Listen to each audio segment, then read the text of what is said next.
Hello दोस्तों, स्वागत है आपका इस न्यू वीडियो में। तो आज की वीडियो बहुत ज़्यादा इंपॉर्टेंट होने वाली है उन लोगों के लिए जो सरकारी जॉब की तैयारी कर रहे हैं, खास करके एसएससी की जॉब्स। जी हाँ दोस्तों, एसएससी का जो डिपार्टमेंट है वो साल में कम से कम 10 जॉब्स निकालता है अलग अलग डिपार्टमेंट में। क्योंकि जो एसएससी की जॉब्स होती है उसमें जो एलिजिबिलिटी का क्राइटेरिया होता है वो कम से कम 10वीं होता है कि आपने 10वीं कर रखी है, ठीक है, आप जॉब अप्लाई कर सकते हैं एसएससी की सरकारी जॉब। तो आपको अप्लाई किस तरह से करना है वो ही मैं आपको इस वीडियो में बताने वाला हूँ कि आपको अप्लाई करने से पहले आपको एक एसएससी की लॉगिन आईडी पासवर्ड बनाना पड़ता है और उसी लॉगिन आईडी के अंदर आपको एसएससी सारा अपडेट देते रहती है कि कौन कौन सी वैकेंसी है वो निकली है। तो उसके अकॉर्डिंग आप उसे देख के अपनी एलिजिबिलिटी चेक करके आप उसे फिलअप कर सकते हैं। तो मैं वही बताने वाला हूँ इस तरह से एसएससी के आप अपने लॉगिन आईडी पासवर्ड क्रिएट कर सकते हैं। एक चीज आपको मैं डिटेल में बताने वाला हूँ, तो वीडियो को पूरा देखना। अगर और भी कोई क्वेरी होगी तो आप कॉमेंट करके मुझसे पूछ सकते हैं, ठीक है। तो चलते हैं अपने मोबाइल की स्क्रीन की तरफ। तो सबसे पहले आपको अपने गूगल के ब्राउजर पे आ जाना है, जहाँ पे आपको सर्च इंजन में लिखना है ssc.nic.in। ये एसएससी की ऑफिशियल वेबसाइट है। आप डायरेक्ट इस पे क्लिक करके एसएससी की वेबसाइट के अंदर एंटर कर जाएंगे, जहाँ से आपका लॉगिन का जो प्रोसेस है वो स्टार्ट होता है। तो सबसे पहले आपके सामने एक ऐसा इंटरफेस आ जाएगा। उसके बाद राइट साइड में एक बॉक्स बना हुआ है लॉगिन का, आप देख सकते हैं वहाँ पे। तो उसी के नीचे वहीं पे देखिए लिखा होगा न्यू यूज़र। तो आपको देखिए न्यू यूज़र वाले ऑप्शन पे क्लिक करना होगा। तो इसके बाद आपको अपनी न्यू यूज़र आईडी पासवर्ड बनानी है। देन उसी के बाद आपको लॉगिन करना पड़ेगा मेन। न्यू यूज़र पे क्लिक करने के बाद आप एंटर कर जाते हैं और आपके सामने एक ऐसा इंटरफेस आता है जहाँ पे आपकी बेसिक डिटेल स्टार्ट होती है ग्रीन में। उसे आपको पूरा फिलअप करना पड़ता है क्या क्या आपकी बेसिक डिटेल्स है। तो हम डिटेल्स भरना स्टार्ट करते हैं। तो पहले नंबर पे आता है कि आपके पास आधार है या नहीं है। अगर है तो आप यस कर देना।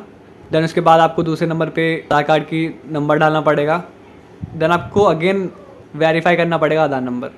अगर आपके पास आधार कार्ड नहीं है तो आप नो करके नीचे आपका जो ऑप्शन है टाइप ऑफ आईडी का खुल जाता है। वहाँ पे आप इतने सारे डॉक्यूमेंट देख सकते हैं कि कौन सी आईडी आप अपनी रख सकते हैं। देन आपको उस आईडी का नंबर लिखना पड़ेगा उसके नीचे वाले ऑप्शन में। तो हमारे पास आधार कार्ड है तो हम यस कर देते हैं, ओके। उसके बाद आपको अपना पूरा नाम लिखना है। तो यहाँ पे आपको एक बात का ध्यान रखना है कि आपको नाम वही लिखना है जो आपकी 10वीं की मार्कशीट में लिखा होगा। तो ये जो पूरी डिटेल है हम 10th की मार्कशीट के अकॉर्डिंग बनने वाले हैं, ठीक है। देन उसी नाम को आपको नीचे वेरीफाई करना है।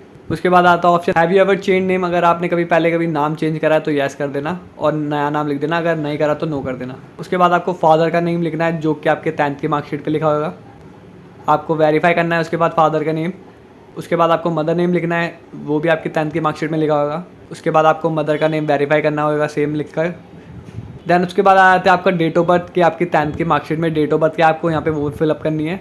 तो वही डेट ऑफ बर्थ आपके नीचे वाले बॉक्स में भी आपको सेम फिलअप करनी है। उसके बाद 6th का फर्स्ट ऑप्शन आता है जो कि एजुकेशन बोर्ड है। आपको यहाँ पे अपना एजुकेशन बोर्ड चूज़ करना है, किस बोर्ड से आपने अपनी 10th पास करी थी। जैसे मैं CBSE चूज़ कर लेता हूँ, उसी बोर्ड को मैं नीचे सेम लिख देता हूँ। उसके बाद देखिए रोल नंबर वाला ऑप्शन आता है तीसरे पे, जहाँ पे आपको अपना रोल नंबर लिखना है 10वीं का। उसके बाद आपको अपना रोल नंबर वेरीफाई करना है चौथे ऑप्शन पे, ठीक है। उसके बाद आपको 5वें ऑप्शन में लिखना है कि आपने 10वीं कब पास करी थी, आपको उसका सन चूज़ करना है यहाँ पे। उसके बाद आपको वही सन वेरीफाई करना है नीचे उस सेम चूज़ करके। देन 7वें का ये आता है आपका जेंडर की, आपका जेंडर क्या मेल है फीमेल है या अदर है, तो आप अपने अकॉर्डिंग फिलअप कर देना। देन उसी को आप वेरीफाई कर देना नीचे वाले ऑप्शन में। जो 8वां ऑप्शन होता है वो लेवल ऑफ एजुकेशनल क्वालिफिकेशन, कि आपकी हायर एजुकेशन क्वालिफिकेशन क्या है अभी तक की, आपको यहाँ पे वो चूज़ कर लेना अपनी अकॉर्डिंग। जैसे मैं ग्रेजुएट चूज़ कर लेता हूँ। उसके बाद 9 पे आता है आपका मोबाइल नंबर। आपको अपना मोबाइल नंबर लिखना है यहाँ पे जो चालू हो आपका। उसके बाद सेम मोबाइल नंबर आपको नीचे वाले ऑप्शन में लिखना है। उसके बाद 10वें का ए आ जाता है आपका ईमेल आईडी। ईमेल आईडी आपको मैंडेटरी लिखना। जिन जिन चीज़ों के आगे स्टार बना हुआ रेड कलर से मतलब है उसका कि आपको वॉलिड चीज़ आपको फिलअप करनी है, मैंडेटरी है, ठीक है।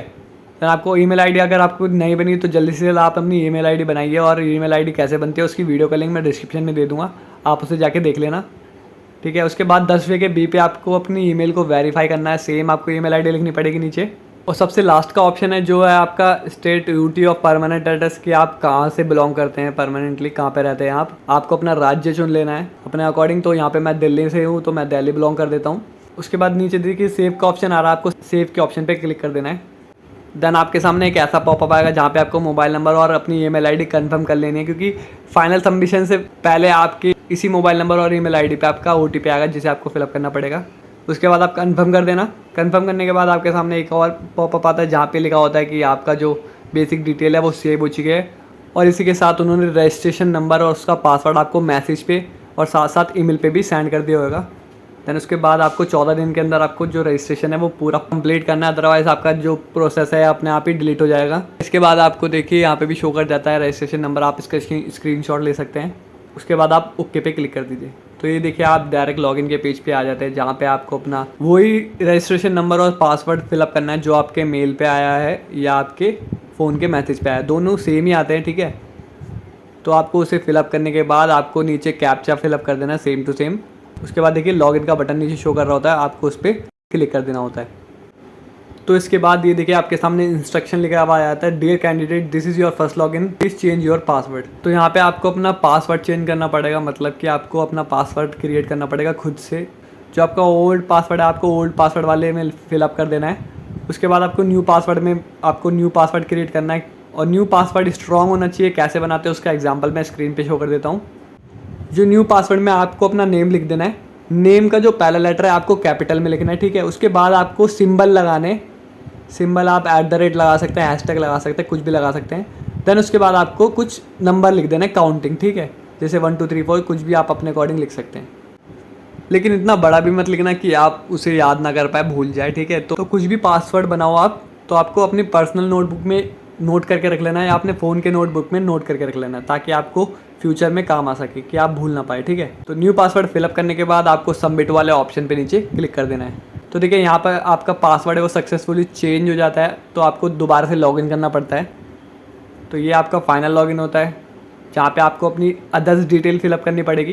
तो यहाँ पे आपको रजिस्ट्रेशन नंबर लिखना है सेम अपना, बट आपको इस बार न्यू पासवर्ड लिखना है आपका जो आपने क्रिएट करा है इस बार, ठीक है। उसके बाद आपको नीचे जो कैप्चा आपको सेम टू सेम फिलअप करके लॉगिन वाले ऑप्शन पे क्लिक कर देना है। तो ये देखिए आप लॉगिन कर चुके हैं। इसके बाद आपको अपने अदर्स डिटेल्स फिलअप करने पड़ेगी। तो यहाँ पे देखिए जो इसका इंटरफेस है ऐसे दिख रहा है, देखिए बेसिक डिटेल्स है। उसके बाद रजिस्ट्रेशन नंबर दिख जाता है आपका, जो आपकी बेसिक डिटेल्स है आपने फिलअप कर दी, देखिए नीचे सारी। अगर आप एडिट करना चाहते हैं तो यहाँ पे आप यहीं पे आप एडिट कर सकते हैं, देख सकते हैं आप एडिट का ऑप्शन आ रहा है कॉर्नर में राइट साइड। तो ये सारी डिटेल मैंने बेसिक में फिलअप कर दी थी, ठीक है। उसके बाद आपको नीचे देखिए नेक्स्ट का ऑप्शन आ रहा होगा ब्लू कलर में, तो आपको नेक्स्ट वाले ऑप्शन पे क्लिक कर देना है। उसके बाद आपके सामने एक न्यू डिटेल्स आ जाती है, जहाँ पे आपको और अपनी पर्सनल डिटेल फिलअप करनी पड़ती है। जहाँ पे आपको स्टार्टिंग में आ जाता है आपकी कैटेगरी, कि आप किस कैटेगरी से बिलोंग करते हैं, जनरल, SC ST OBC, अपने अकॉर्डिंग आप फिलअप कर देना और उसी कैटेगरी को आप नीचे वेरीफाई कर देना, ठीक है। उसके बाद आपको नेशनैलिटी लिखने दी है, ऑब्वियसली आप इंडिया के सिटीजन हैं, चूज़ कर लेना। उसके बाद यहाँ पे आपको आइडेंटिफिकेशन मार्क लिखना है, जो कि मैंडेटरी है। तो यहाँ पे आप कुछ भी आइडेंटिफिकेशन मार्क लिख सकते हैं अपनी बॉडी पे, जो भी आपके निशान विशान है कुछ भी, ठीक है। तो मैं लिख देता हूँ more on the forehead, sir के ऊपर तिल है, ठीक है। उसके बाद आता है नीचे 14 ऑप्शन है, जो आपका आता है person with a benchmark disability. अगर आपको कोई डिसेबिलिटी है तो यस करिए। उसके बाद आपको टाइप ऑफ डिसेबिलिटी चूज़ कर लेनी है। उन डिसेबिलिटी के बारे में आप देखिए नीचे लिख रखा है VH करके, HH करके, OH करके एंड अदर्स करके। तो VH में आया था आपका blindness of low vision, HH में आया था आपका थोड़ा कम सुनाई देना, ठीक है। और OH में आया था आपका डिसेबिलिटी, मतलब किसी प्रकार की मतलब बोनापन है या एसिड अटैक हो रखा है, ठीक, या कोई बीमारी आपको, ठीक है। अदर्स में आया था आपका मेंटल डिसेबिलिटी है, थोड़ी सी मेंटल इलनेस है, मल्टीपल डिसेबिलिटी है एंड सो ऑन, ठीक है। 14 नंबर पे आता है कि आपको अपना सर्टिफिकेट नंबर लिखना पड़ेगा डिसेबिलिटी का, जो आपको सरकार के द्वारा मिलता है।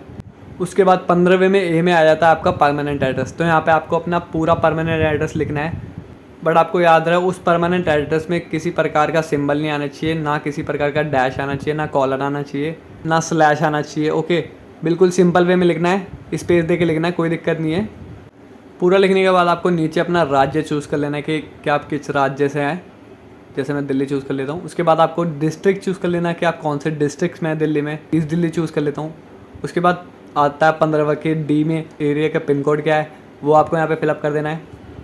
उसके बाद आ जाता है आपका 16वां ऑप्शन, जो बताता है कि जो आपने ऊपर एड्रेस दिया है वो आपका परमानेंट एड्रेस है। अगर है तो आप यस कर देना, अगर नहीं है तो नो करके नीचे आपको प्रेजेंट एड्रेस देना पड़ेगा, ठीक है। तो ये सारी चीज़ें फिलअप करने के बाद आपको नीचे सेव का ऑप्शन आ रहा होगा, आपको सेव वाले ऑप्शन पे क्लिक कर देना है ग्रीन कलर में।